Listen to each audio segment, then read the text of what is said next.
আসসালামু আলাইকুম রহমতুল্লাহি ওয়া বারাকাতুহু। আলহামদুলিল্লাহি রাব্বিল আলামিন ওয়াসসালাতু ওয়াসসালামু আলা সাইয়্যিদিল মুরসালিন ওয়া আলা আলিহি ওয়া সাহবিহি আজমাইন, আম্মা বা'দ। প্রিয় দর্শক শ্রোতা ভাই বোনেরা, বাংলাদেশি বাংলা ভাষী বন্ধুরা, আশা করি আপনারা সকলে ভালো আছেন।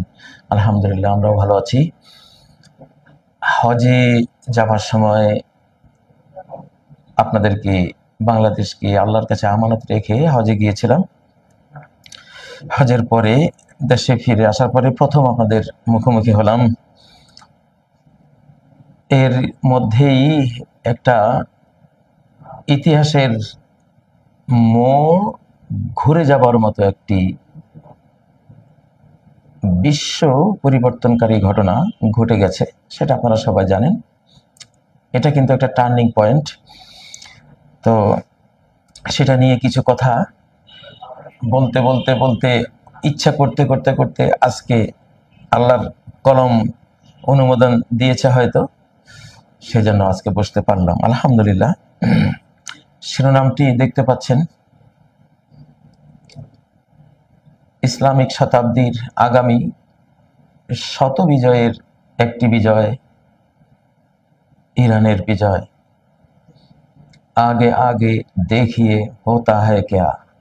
শেষের কথাটি একটি উর্দু কবিতা, উর্দু হিন্দি ভাষা এটা বলা হয়। আগে আগে দেখিয়ে হোতা হ্যায় ক্যা, সম্মুখে দেখতে থাকুন হচ্ছেটা কি।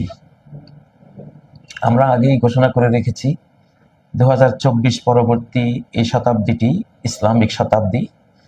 এটি হযরত ঈসা আলাইহিস সালামের শতাব্দী, হযরত ইমাম মাহদীর শতাব্দী। এটি গোটা মানব জাতির জন্য একটি মানবতার শতাব্দী, একটি রহমতের শতাব্দী, একটি আধ্যাত্মিক শতাব্দী, একটি পবিত্র শতাব্দী। এই শতাব্দীতে একের পর এক ভালোদের, ইসলামিকদের, আল্লাহওয়ালাদের, আউলিয়াদের, আধ্যাত্মিকদের বিজয় হতে থাকবে ইনশাআল্লাহ। তো 24-এ আমরা বাংলাদেশে বিজয় পেয়েছি, তারপরে পরে আরো কিছু বিজয় একের পর এক সংগঠিত হয়েছে শাম অঞ্চলে। এখন ঘটলো ইরানে, এরপরে ঘটতে থাকবে ইনশাআল্লাহ। যেখানে সংঘাত আসবে বিজয়টা ইসলামের পক্ষে আসবে ইনশাআল্লাহ। ফাইনাল রেজাল্টটা তারাই পাবে। বিশ্ব মিডিয়ায় বিজয় ইসলামের হবে, রণাঙ্গনের বিজয়ও ইসলামের হবে, অর্থনৈতিক বিজয়ও ইসলামের হবে, মনোজাগতিক বিজয় ইসলামেরই হবে, সাংস্কৃতিক বিজয় ইসলামের হবে, ফিজিক্যাল স্পিরিচুয়াল যত বিজয় প্রত্যেক সেক্টরে ইনশাআল্লাহ মানবতার, ইসলাম মানে তো মানবতা, ইসলামের মানবতার, রহমতের, দয়া মায়ার একটা বিজয় ঘটবে। এটা হলো মূল কথা। এটারই একটা, এই সিলসিলারই একটা পর্ব হলো ইরানের বিজয়। আজকে আমি লম্বা কথা বলবো না। ইরান নিয়ে অনেক কথা আছে, শিয়া সুন্নির অনেক মত পার্থক্যের বিষয় এখানে আছে। সেগুলো এখন, সেই পাতাগুলো এখন গুটিয়ে ফেলুন, এখন সেগুলো পড়ার দরকার নেই। এটা নতুন শতাব্দী, কি হয় দেখুন। আগে আগে দেখিয়ে হোতা হ্যায় ক্যা। আমি একটি আয়াত আজকে বাছাই করেছি, সূরা মুহাম্মাদের শেষ আয়াত। আবার বলছে সূরা মুহাম্মাদের সর্বশেষ আয়াত, 38 নম্বর আয়াত। এটি 26তম পারার 47তম সূরা, সূরা মুহাম্মদ, হযরত মুহাম্মদ সাল্লাল্লাহু আলাইহি সাল্লামের নামের সূরা। আয়াতটির সাথে মুহাম্মদ নামেরও একটা সম্পর্ক আছে। এটি তাফসীর ইবনে কাসির, তাফসীর কুরতুবী সহ আহলে সুন্নাহ ওয়াল জামাতের সঠিক তাফসীরগুলো, বড় বড় যত তাফসীর আছে, তাবারি সহ সব তাফসীর আপনারা দেখতে পাবেন। সহিহ বুখারীর তাফসীর অধ্যায়ে এই আয়াতের ব্যাখ্যা যেখানে আছে, সেখানে কিতাবুত তাফসীরে এই আয়াত নিয়ে ওই হাদিসটি বলা আছে যে এই যে ইরানের বিজয়টা হলো, এটা সুন্নাতুল্লাহর একটি সুন্নাহ, মানে আল্লাহর বিশ্ব পরিচালনার ইউনিভার্সাল যে লগুলো আছে, চিরস্থায়ী যে আইনগুলো আছে, জাতির উত্থান পতনের জয় পরাজয়ের এবং এক জাতিকে বাদ দিয়ে পরিবর্তে আরেক জাতিকে উত্থিত করার, বিজয়ী করার সুন্নাতুল্লাহ। আবার বলছি, এক জাতিকে বাদ দিয়ে কুঁড়ে জাতি, অলস জাতি, ভোগ বিলাসের ভাগাড়ে নিমজ্জিত হয়ে হারিয়ে যাওয়া জাতি, তাদেরকে বাদ দিয়ে অগ্রসরমান,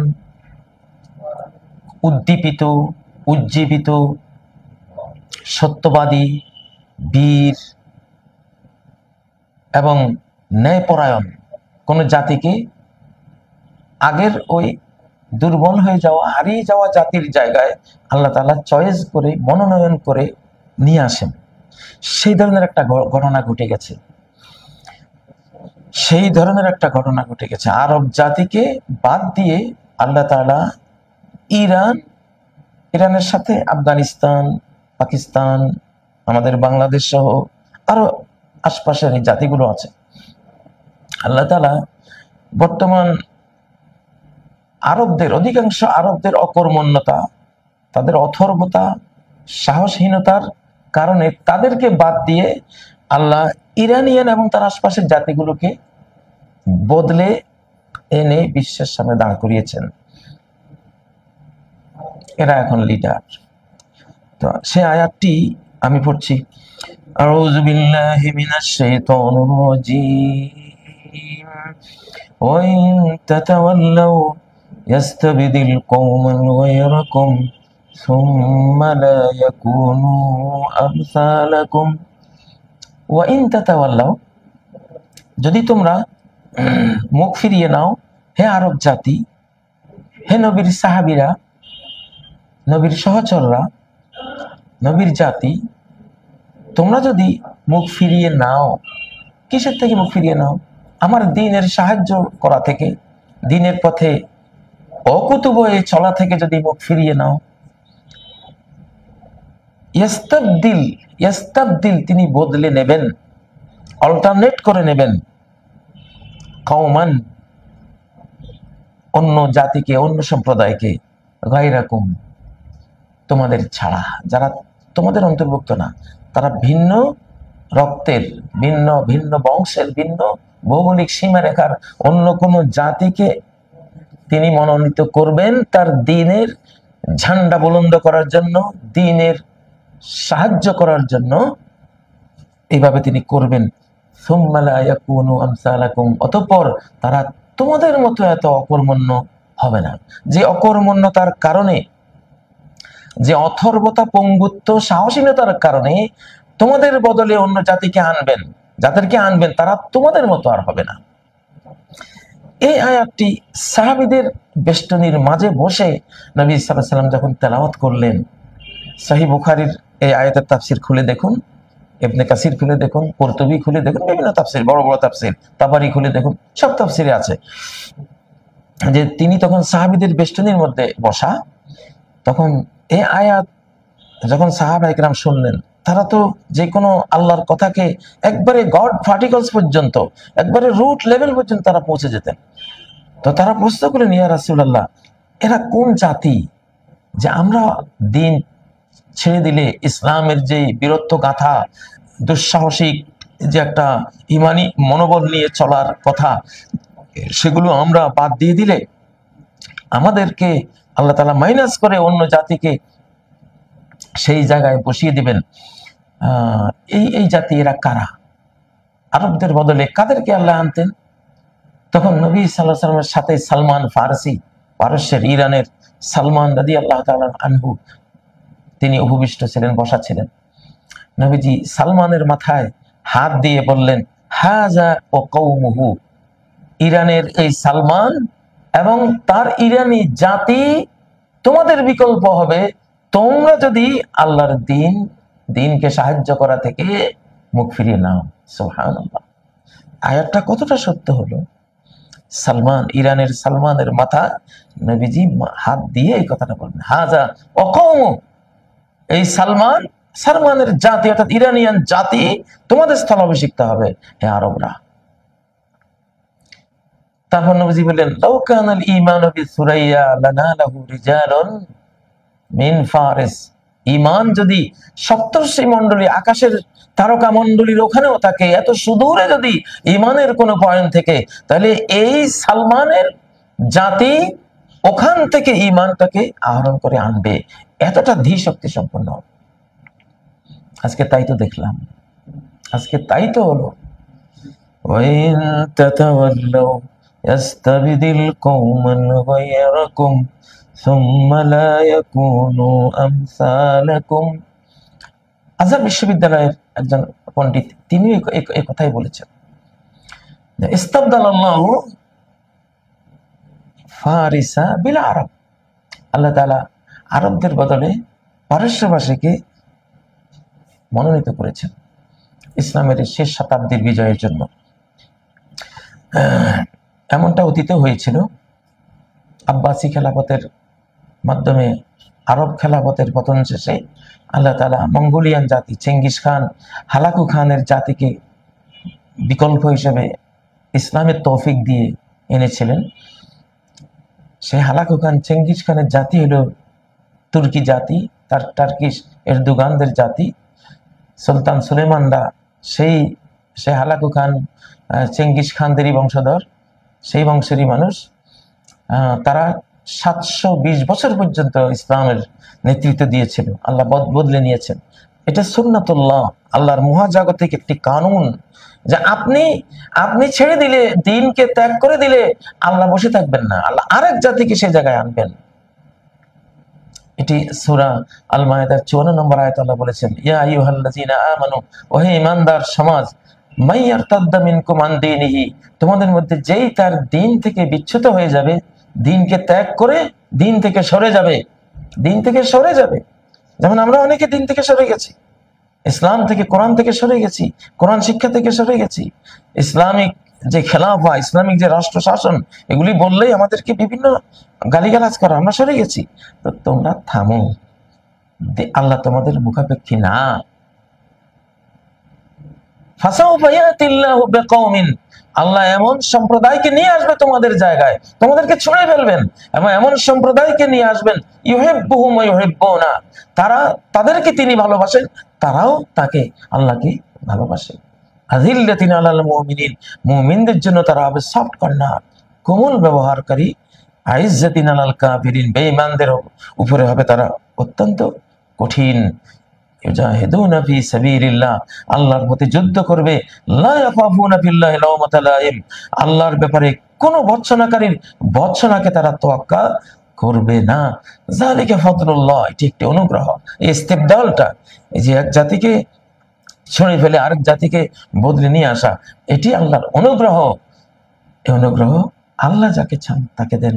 আল্লাহু ওয়াসিউন আলিম, আল্লাহ অত্যন্ত সীমাহীন প্রশস্তির অধিকারী এবং সর্ববিষয়ে তিনি সর্বজ্ঞ।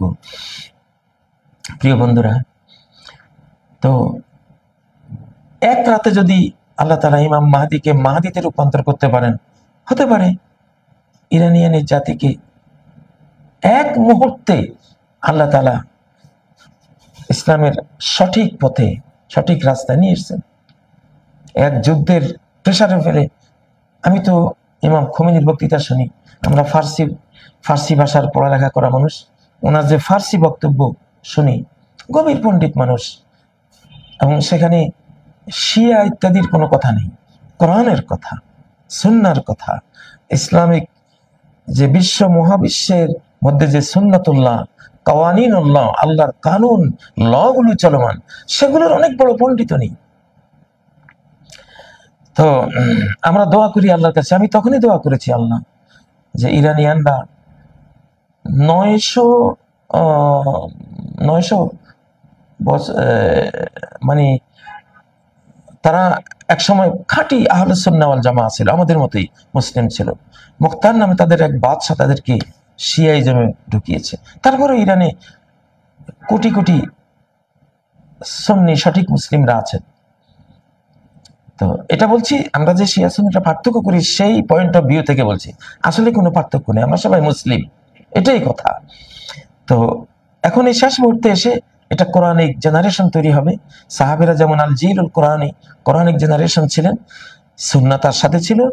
এখন শেষ মুহূর্তে আবার কোরআনিক জেনারেশন তৈরি হচ্ছে। ইরানও সেই আওতায় আল্লাহর মনোনয়নে চলে এসেছেন এবং এই সূরা মুহাম্মদের 38তম আয়াতটি বাস্তবায়িত হয়ে গেছে সালমানের মাথায়, ইরানি সালমানের মাথায় হাত রেখে আল্লাহ রাসূল যেটা বলেছেন, তোমরা পঙ্গুত্ব বরণ করলে, হ্যাঁ, তোমরা ইহুদি খ্রিস্টানদের সাথে যদি মিশে যাও, তখন তোমাদেরকে ছুঁড়ে ফেলে আল্লাহ এর কওমকে নিয়ে আসবেন। অক্ষরে অক্ষরে বাস্তবায়ন হয়ে গেল। অতএব ইরানের জন্য দোয়া করবেন, তারা গোটা বিশ্ব মুসলিমদের মুখ উজ্জ্বল করেছেন। টার্নিং পয়েন্ট, ক্ষমতা চলে গেছে এখন।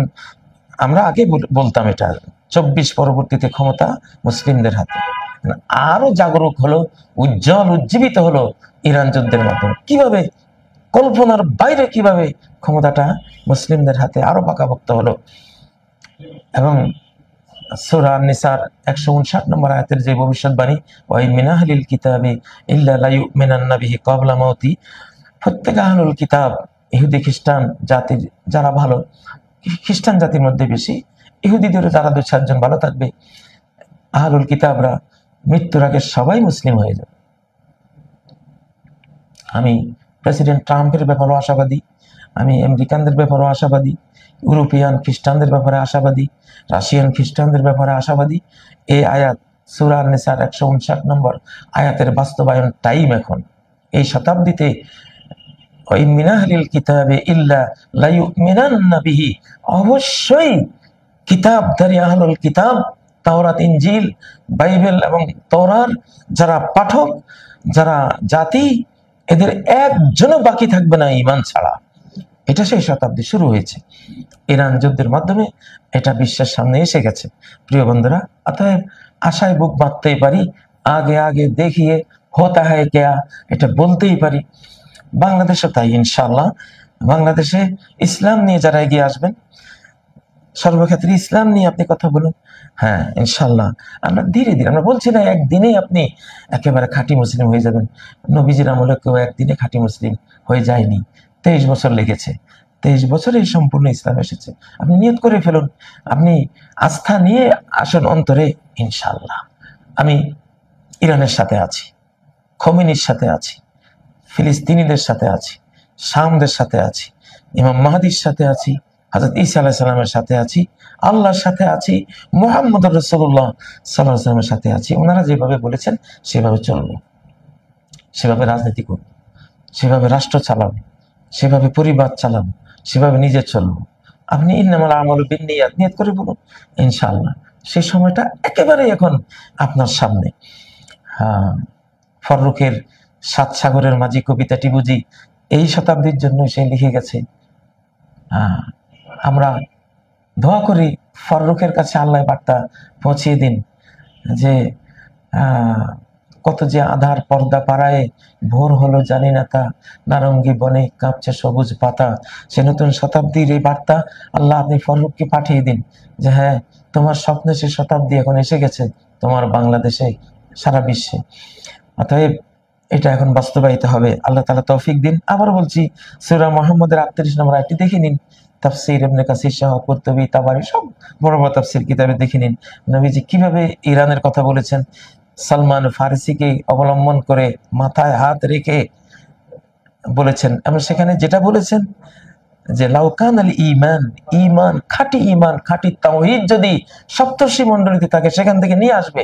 সালমান 250 থেকে 300 বছরের হায়াতপ্রাপ্ত মানুষ, সেই তার ইরান থেকে ঘুরতে ঘুরতে ঘুরতে ঘুরতে মদিনার এই সুদূর মদিনায় এসে মুহাম্মদ সাল্লাল্লাহু আলাইহি ওয়াসাল্লামকে পাওয়ার জন্য সে অবস্থান নিয়েছিল। কত দূরবর্তী অভিযান চালিয়েছিল। তো এই দূর থেকে সত্যকে টেনে আনার মতো একটা অভিযান চালানোর একটা সাহস সালমানের মধ্যে যেমন আছে, তার জাতি ইরানিয়ানদের মধ্যে আছে।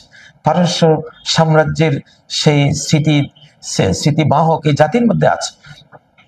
অতএব এখানে ইমানের বিজয়, আল্লাহ এদেরকে এখন খাঁটি ইমানের তৌফিক দিবেন। অতীত বাদ দেন, শিয়াইজমে কত কিছু ছিল বাদ দেন, ওগুলো যাবে, ওগুলো চলে গেছে, অনেকটাই বাদ হয়ে গেছে।